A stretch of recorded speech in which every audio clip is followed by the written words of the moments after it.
I wanted to know, what was your starting point in the game, and how did that eventually sort of develop into the podcast being an element of that as well? It's all been a gradual thing. So like, I'd probably say the very first thing that ever happened, that made me realize that I wanted to be in music was I used to like, me and my friends, well, it was like me, a cousin, and a friend, we were in a crew, and we had a crew called Fatal Attraction, Okay. and Marky as well, because he was a DJ as well. So yeah, my other brethren. So anyway, he was a DJ, and I was a DJ too, to be fair. So I was always just DJing and playing like garage music or whatever, But I'm hearing these like MCing, and I'm thinking, right, I could do that. So at one point, I was like listening to the radio, and I was like stealing people's lyrics. And then I was going back to the tape environment saying these lyrics, But then I was like, nah, you know what, let me just start writing my own. But one of the guys in my crew, he used to always go to under 18s all of the time, And I hate the thought of me going there, I hated. It just wasn't for me. And it wasn't for the rest of us either. We were just doing it for us, as like, we were just making our own tapes and just like messing around in the bedroom, whatever, Like it wasn't for anyone else. It was just for us and people on our estate and that. And then, anyway, one day, I just thought, you know what, let me just go. So me and him went, and that changed everything. And how old are you at this time? I must have been about, 15? I still actually remember being in the queue. I remember being in the queue. I remember it being £7, And then, we walked in, and like everyone was having a good time, and like the DJ was on stage, and there was an MC, whatever. And everyone around me was like proper enjoying themselves, And I was enjoying myself too, but I weren't dancing. I was just watching what was going on up there and thinking, like, okay, like I DJ and I MC, and like, so I could do this and like have people enjoy themselves too and whatnot. So that like, in my mind was just racing, bro. That changed everything for me. Because growing up, I used to see my dad DJ. My dad was a DJ as well. He used to be a part of a sound system, and like, on our estate, there was like, that was kind of like one of the things to do. But to see it actually in action was like a whole different thing for me. So as you'd heard of it, I guess, but you'd never actually had a taste of what the environment was like? Yeah. I did like, I kind of heard about it, but not really. We were just doing what we was doing like as just for fun. It was just our thing. You know what I mean? We was just on our estate, playing music, just catching a vibe, listening to ourselves, and that was that. It was only until when I went out and saw it in action and other people doing it where I was like, I feel like I want to be a part of that. Right. So the next time that I went, I actually asked the MC, is it all right if I go up on stage? Then they was like, my brethren that I was with must have been burning. Because he'd been going to this place for weeks or even months. Yeah. Or maybe even years. He might have all been going there since he was 13. But the second time I went there, I asked them, can I go on stage or whatever? And they're like, yeah, cool, come on then. They gave me the microphone, and then like I started chatting my lyric and that. Were these your lyrics or these? No, these are my lyrics. At this point, I've got my own lyrics now. Yeah. Cool. And like everyone was just proper vibing to it or whatnot. And then again, that changed things, because then like the promoter of that event was like, oh, you know what, come back. Like I'll let you in for free, just come back. And then after a while, it was like, you know what, here's the tenner. You know what I mean? And that's not a lot of money, but back then, for me, a tenner, 15, I'm starting to think, boom, if this is on every week and I get a tenner every week, what, 40 quid? You're still thinking about the shoebox. It's lit, of course. Yeah, all of that. But I loved it. And like, it made me quite popular in my area at the time as well. Interesting. So something you said there, actually I wanted to touch on this later, but let's go through it now. You said you never actually thought of you guys making music together as being something you go out there and perform it. It's just something you're doing for your brethren, for your estate. Yeah. So it's like a passionate thing. Yeah. But I feel like now with our generation, you can tell me if you agree with this or not, a lot of people don't have hobbies just for the sake of having hobbies. It's like everything is a side hustle now.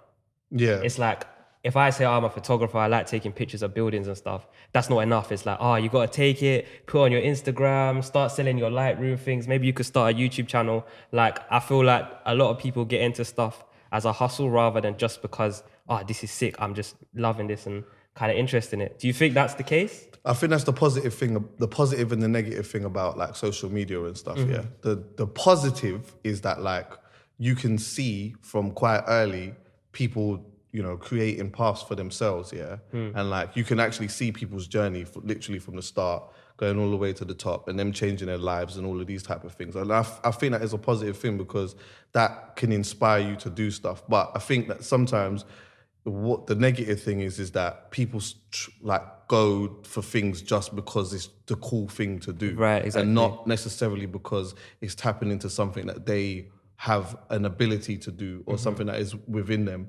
or even going through like the certain means to get to that process. Do you get me? Like people want to just go. So like someone might see someone, for example, like a YouTuber.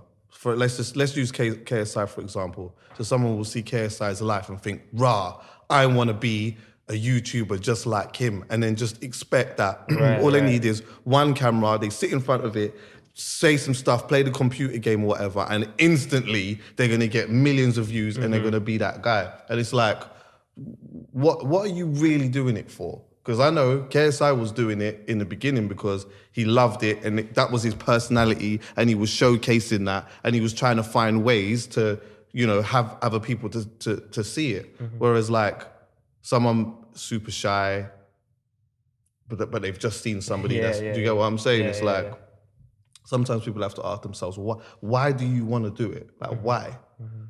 With DJing, I think where that's changed now is that, again, with social media, it's good because you can see like some people doing some amazing things DJ-wise or whatnot. But then like now you get to a point where there's a lot of people who just see the limelight of being a DJ and don't even love music. Yeah, of course. They don't even love it. Like you can't even sit down and have a full nerdy, geeky conversation about music with DJs now. That to me, I just think is insane. Like the music lover, it feels like the music lover has super reduced. Yeah. Do you know what I mean? Yeah. And like for DJs, that's kind of like a lot where it started. Also, you had a lot of people that were music lovers that weren't DJs, but they just loved music and you sit down and have conversations with them or whatnot. But it's mad that like, to me, people are more looking at, I want to just be there as opposed to actually falling in love and having a super commitment for what it is that they are interested in, as opposed to just going straight for the limelight. And is there something, do you think that a certain approach that people could take, because just like you said at the beginning, there's nothing wrong with being able to monetize and being able to of course not. make money off your passion. But is there a certain approach you think people could take to kind of look within themselves and find something that resonates with them over just thinking, let me just go for this because that's where the money is? I mean, to be honest with you, I just think people are obviously entitled to do what they want to do. But if someone comes to me and asks me about anything, I will always just ask them why. I will always ask like questions, why? Like, why do you want to do it? What makes you feel like this is something that you could do? Do you know what I mean? And just have a conversation with them about that. And just hear what their whys are. Like why? That the answer to that tells you everything. Right. That's interesting. So taking it back to how the podcast came about, you've started performing at these under 18 waves, you've started getting 2Ps here and there. Yeah. How did that build up into, I know you had a radio show as well. Yeah. How did that build up into the radio show, and then how did the radio show transition into the podcast? So I went from like, I was doing all that stuff, whatever, and then we was doing like pirate radio or whatever. But at this time I was still collecting music because that was what I really was into more than anything. Do you know what I'm saying? Like I loved playing music and stuff. So even though I was becoming quite popular doing the MCing thing, I was collecting music, and any opportunity that I had to play the music, I'd play it. So if I was at radio, then I'd play my music, whatever it was. Wherever I could play it, I would. And then eventually I stopped MCing and just continued doing the DJing thing. What was the reason for that? Couple of things actually. Like one, like I just wanted to DJ really. Yeah. Like and because I've become quite popular doing the MCing thing, I continue to do it. Yeah, but I don't know. Like I just wanted to focus more on that, and then the sound changed as well, yeah. And like I remember like grime was becoming a real thing, and I loved it. I proper just loved it, yeah. What I was year was this fascinated by. roundabout? This must have been like what? It's like 2001 ish. Okay. Like around them times. So like, and I loved it. Like I just wanted to, like I was fascinated by these man. Like, but I didn't want to do that. Do you get what I'm saying? I wanted to DJ. I wanted to buy their music.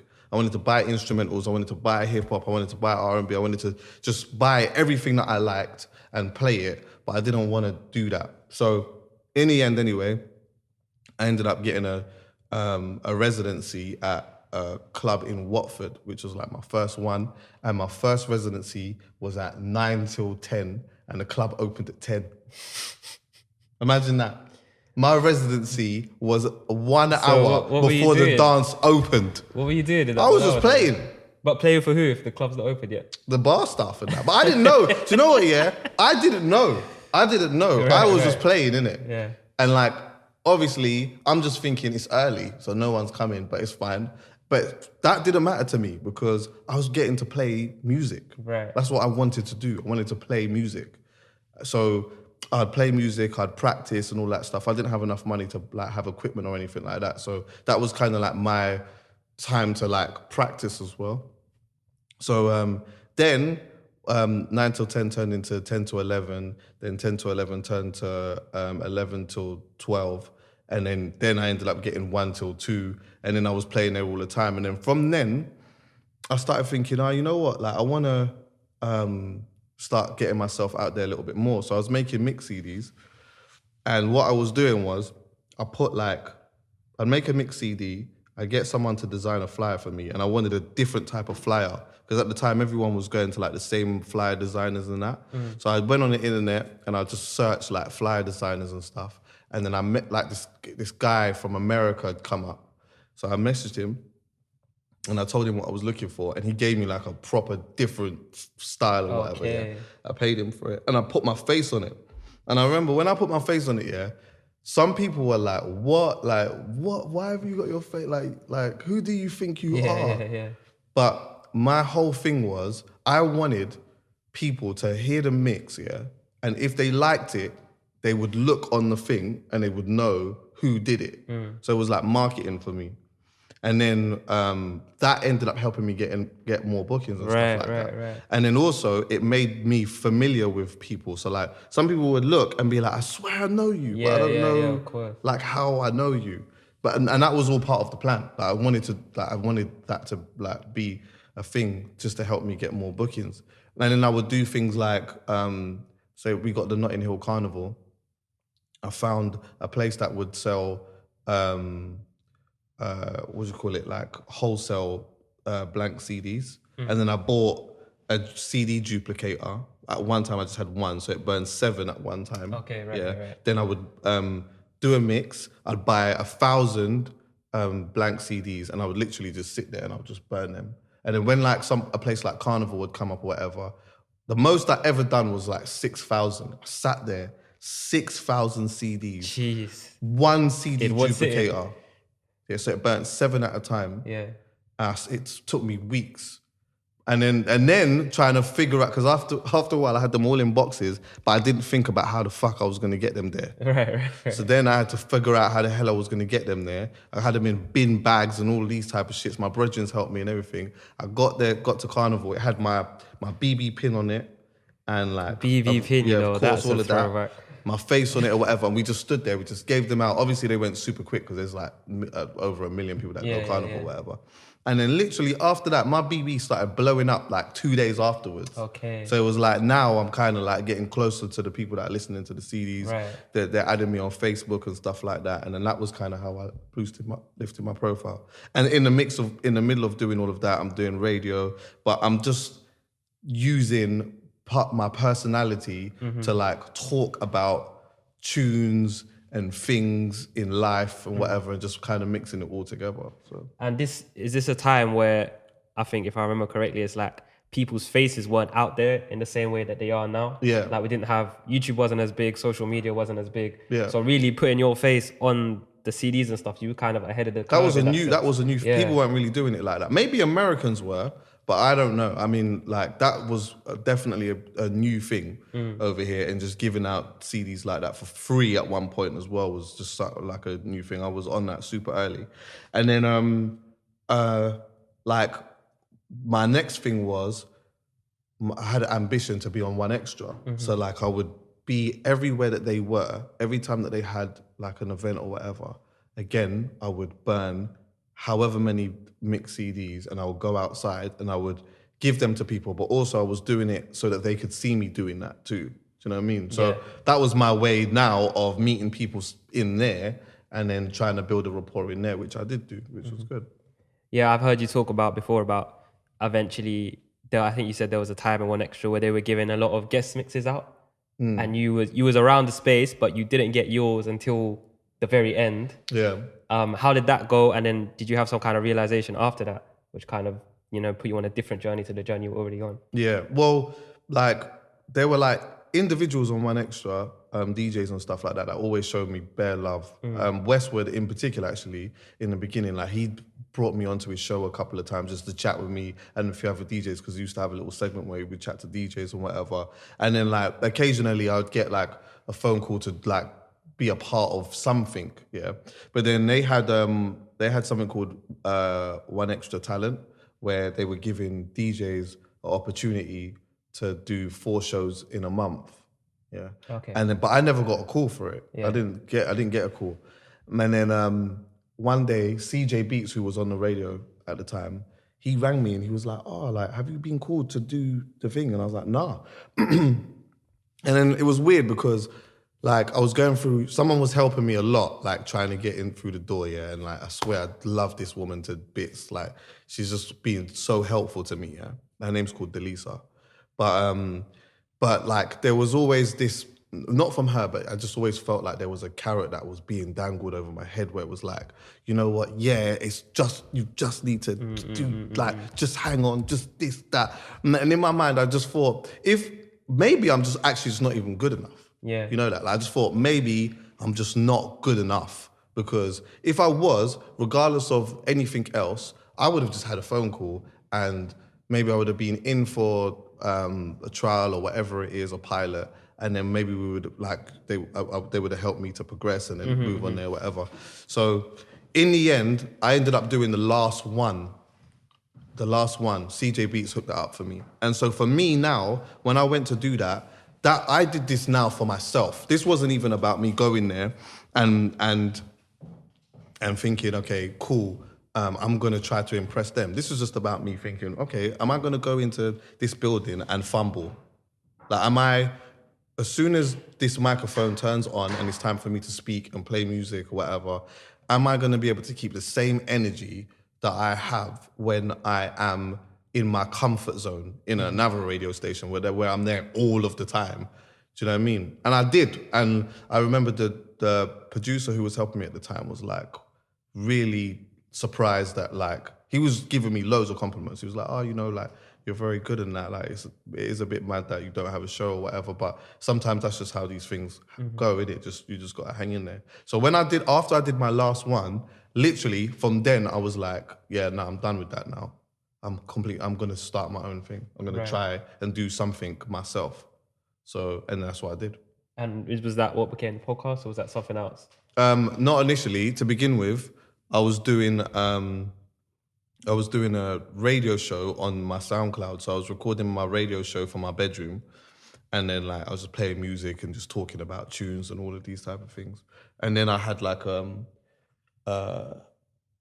I had quite good relationship with like artists and stuff like that, because I'd met so many over the time, and like I was DJing for an artist at the time as well, which was Angel, and that, I was meeting people through him and that too. So like I was thinking, okay, cool, let me use that. So I'd like ring for Gets, for example, and be like, "Oh, like, do you want to just do a 10-minute interview or whatever?" And he'd be like, "Cool." So I'd pre-record a 10-minute interview with him, and I would put that in the middle of the radio show. Okay. Yeah.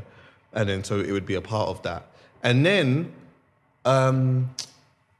one day There's one part of this story I never actually tell. I remember Red Bull Culture Clash happened in Earl's Court, and I'll never forget it, bro. Like, it was fucking one of the sickest things I've ever been to in my life. I need to remember that, actually. I need to put a note on that because I need to discuss this. But basically, Red Bull Culture Clash had, and they'd done it a year before. I think, I don't know, I think it was in Wembley before, Earl's Court. But they had a sound system in each corner of the arena. Okay. So imagine like a massive arena, which holds like 20,000 people. They had a sound system here, right? A sound system there, a sound system there, and a sound system there, yeah? And so you had Boy Better Know on this sound system. You had the ASAP Rocky, and that was on the sound system over there. You had Stone Love, who are they're DJs from Jamaica, sound system from Jamaica. And you had David Rodigan and Chase and Status. They were together on a sound system there. And what happens is that everyone gets like 10 minutes or 15 minutes or whatever to do a set. Yeah. And like the crowd's in the middle. So Boy Better Know would go first. They would do a set. Stone Love, then Rebel Sound, and then Thing. Yeah. And then like after a while, it goes by rounds and whatnot, and then there's a winner. And the reason why I thought that was so sick, yeah, is because being Jamaican as well, yeah, and watching my dad be a part of a sound system and understanding sound system culture, yeah. What a lot of people missed from that was how it used to be in Jamaica back in the day. If me and you, say I had a sound and you had a sound system, yeah, and we were clashing each other. See, like now how I would turn up and we would both play off the same decks. Right. Before, back in the day, you would have to set up your own sound system. So your speakers and all of that in one side, and I would have to set up mine. And then I would play, then you would play, I would play, then you would play. And whoever's got the nicest sound, people would gravitate to that. So that's what Red Bull had created. So for me, because I knew that, I just wanted to talk about it. So when I left, I was thinking, I want to talk to someone about this. Yeah. So I just turned the microphone on in my bedroom and I just talked about it. I just thought, I just need to just talk. To get out. Yeah. So I was like chatting about it, like, like talking about Red Bull Culture Clash and like the good things about it, the negative things about it, and like all of these other things around it. And then I just put it on my SoundCloud. And then like people were listening to it. And then so I ended up talking to Wiley. And one day just messaged him one day and I was like, oh, you know what? Do you want to do a quick thing? And then he was like, yeah, I'll do it now. So I was like, shit, I wasn't even really prepared. So I had to put my, like, everything together or whatnot. And then he's rang me. He was in Cyprus at the time. Okay. And then we was talking, like, a little bit about Red Bull Culture Clash. But this was just for my radio show thing now. In the end, we ended up talking for, like, just under an hour.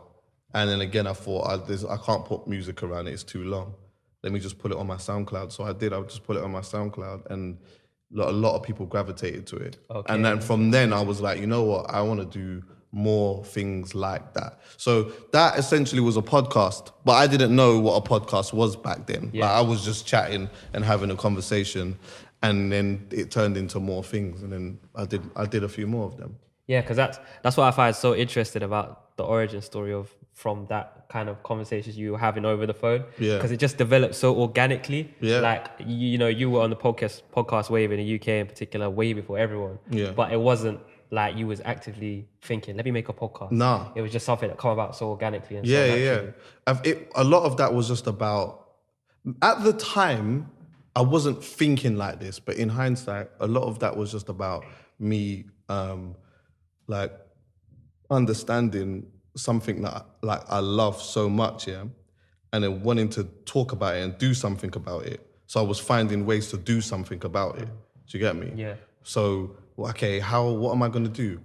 If there's no one to speak to, I'm just going to talk to myself because I have the ability to be able to put a microphone in front of me and talk about something that I feel when you know what you're talking about or you have love for something, yeah, and it's time to talk about it, it's easy. Yeah. I think that's another thing.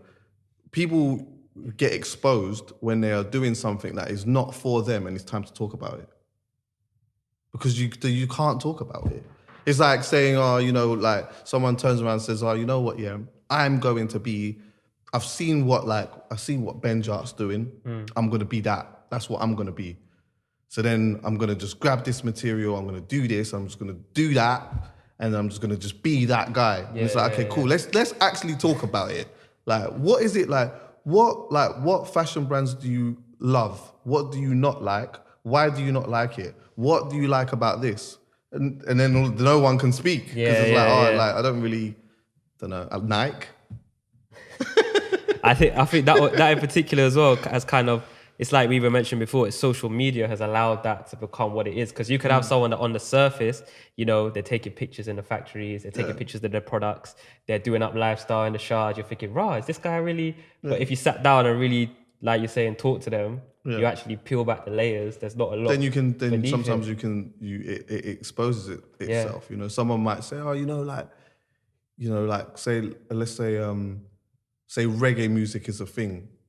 And then so someone jumps onto it and they're like, yeah, do you know what? I want to be involved in it because I love it. And you're like, okay, cool. Like what? Like, okay, talk to me about it. What do you like? Bob Marley.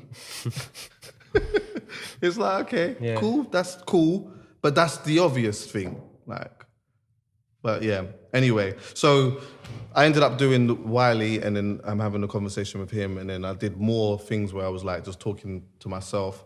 And then I ended up speaking to Cashtastic at a time where he was like super just on a big come up. It was like him and Young'un were coming up. And then he found himself in a situation where he was removed from the country and they sent him to Jamaica. And to this day, I think it was probably one of my most touching conversations I've ever had. Do you know what I mean?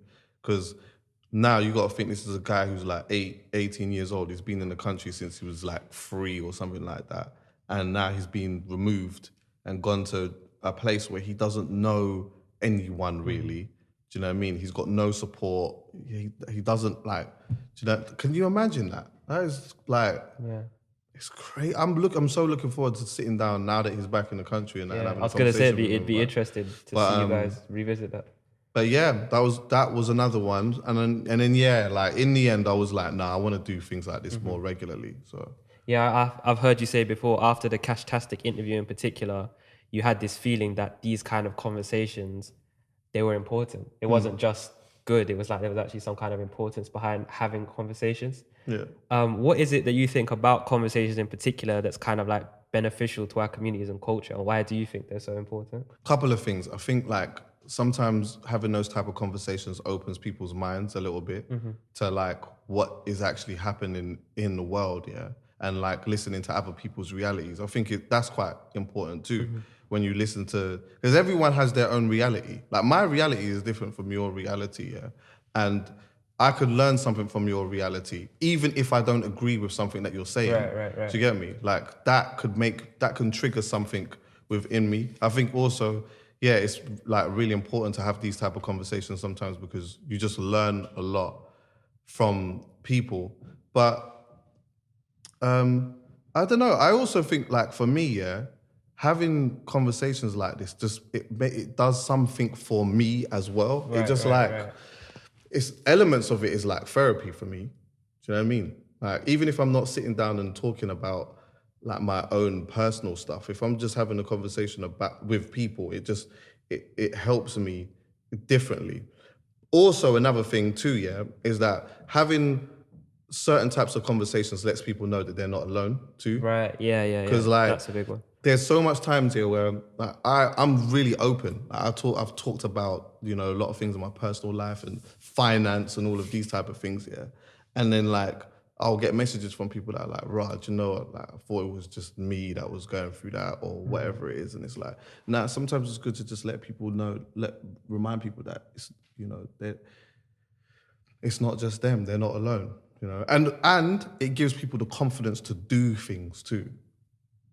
There's even like, let's talk about finances, for example, Like when we've sat down and had conversation about money, and I've been open and talked about, before my credit was shit. It was super shit. I was doing X, Y, and Z and whatnot, and like this is how I built my credit up or whatever.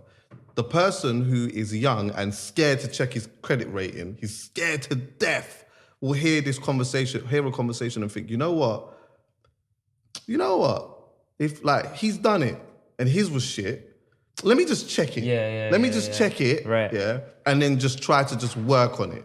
Do you get what I'm saying? Like, it gives people the confidence to do that. It gives people the confidence to say, you know what, let me just release my music, man. I'm making music and stuff like that. And like, I'm just worried about what people think.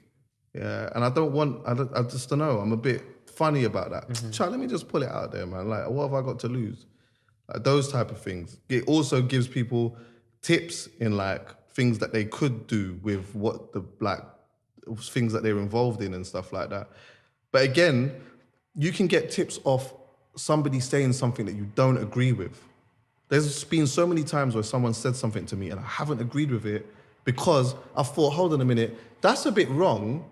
But thinking about it, yeah, if you did it like this, or if you thought about it this way and you did this, then you might get that result. Try that.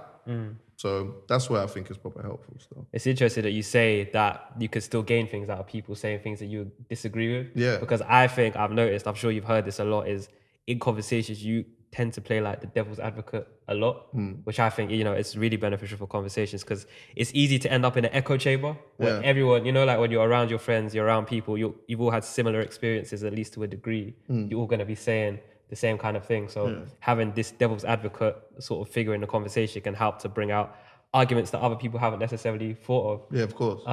What is it kind of, because I think that's not necessarily unique, but it's one of your USPs as a presenter and a podcaster. Where does that come from? Where does the idea of you trying to consider the other side of the argument sort of stem from? Probably my mum. Yeah. Yeah, my mum's a lot like that. And like, she's always been good at like seeing the other side. Do you know what I mean? She's always been like, in conversations and stuff like that, saying, like, some people would say some stuff and she may say, but some people would say, and then bring that up or whatever. And then that makes you think about stuff and you think, oh yeah, you know what? That's maybe quite true. Do you know what I mean? And like, so I although I do that in conversation, I do that with myself too. Like, I'll sit and I'll be watching something or like something will be happening and I'm like having some type of feelings towards it, but then I'll challenge my feelings and I'll be like, okay, but some people might say this, or like some people might think this, or whatever it is, and I'll like challenge my own thoughts. So I just sometimes I do that with people, and I'll just do it in conversation anyway. Because there's nothing ever as black and white. There's always layers to it. Every conversation has nuance and has things that we need to dig deeper into. So it's good if you can find yourself in a situation where you can challenge, like you think something and then you challenge your thought process on it. And then at the end of it, you come back away from it still with the same thought. Sometimes that's good because you've got a strong enough argument. Do you get me? That is perfect in relationships, by the way. Let me tell you something here. There's been times like in relationships or whatever, where like a scenario's happened and I've held some type of feelings towards it. Yeah.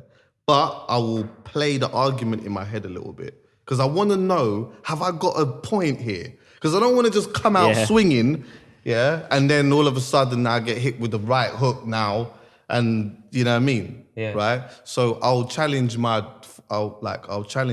how I really feel about it. And if I think, I really feel like I was done wrong, then I will put the argument, because I kind of have a feeling that I know what you're going to say, and then I'm going to tell you something on top of that. And then you need to give me something that will make me say, do you know what, I hear it. Or if you are an adult enough, you'll be like, okay, cool. Do you know what? Like, I understand it and I get it. A big if. If, of course. But yeah, it's true because, I think the problem we have a lot of the time when we're having conversations with people, maybe like one group having a conversation with another group, it's like, this is my opinion. They're just shouting their opinion. Yeah. The other person shouting their opinion. And you say, no, well, you're ignorant because you think that, or you're stupid because you think that. But if you actually took a second to think, wait, why do they think this? Yeah. Is there a reason they think this? And if you integrated that into your argument, you'd actually have a more robust stance on things. Well, people in general don't like I feel like this is a big issue actually. People in general don't argue or have debates with the thought process of listening to someone else. They just want to just say what they have to say. Right. And when you're having a discussion, and all you want to do is just say what you want to say, then you could miss some key fundamental things in your own learning process, in the growth of who you are as a person. Again, even if you don't agree with what that person says, because it could just trigger something within you, but people just don't want to do that. They just want to just argue their own thing. And also, what you'll find people tend to do a lot is they will find arguments only, or find things just to back up how they feel about something. Right. So if I think, I don't know, just using something for example, like let's just, because you can find anything on the internet. Yeah. So this is just a wild example, but let's just say, I say that like the air bubble, like I believe that the air bubble is made out of a particular material, but you tell me that it isn't, and you know for a fact it isn't, you know that it isn't, maybe because you've worked in a factory or whatever. I will go on the internet and I will search, and no matter how much it tells me that what you've said is right, I'm gonna keep going until I find the one thing that backs my argument. That one fringe website. Yes, exactly. Airbubbles.net. Exactly. Exactly. And then I'll come back to you and say, see? Okay, yeah. No, that's true. I think, and it's to the detriment often to yourself or to your group. Yeah. Because I think even recently with the election, in certain places, it felt like if you went on Twitter, at least for my Twitter feed, if I looked at it, I'm like, Labour's got this. Yeah. Labour's got this. Because everyone's saying their own opinion, and maybe someone else has another opinion, and they're not allowed to speak in that space because it's like, nah, you're ignorant, you're racist, you're whatever. Yeah. But if there was a conversation allowed to be had where it's like, well, actually, you think like this because of that, and I think like this because of that. Yeah. Let's see where we can find a middle ground. Of course. I don't want to turn this into a political thing. It's just an example, But I think that's how we eventually reach a point where more people are happy and more people feel they're understood, rather than just, this is my opinion. Yeah, true. Shout. But also, social media noise and real life noises is a completely different thing. Completely different. I'm saying? You go online and you'll feel like the world is one thing, and then you come away from it and it's like, it's completely different. Mm-hmm. You get what I'm saying? But I don't know. Yeah, it is what it is, isn't it? Yeah.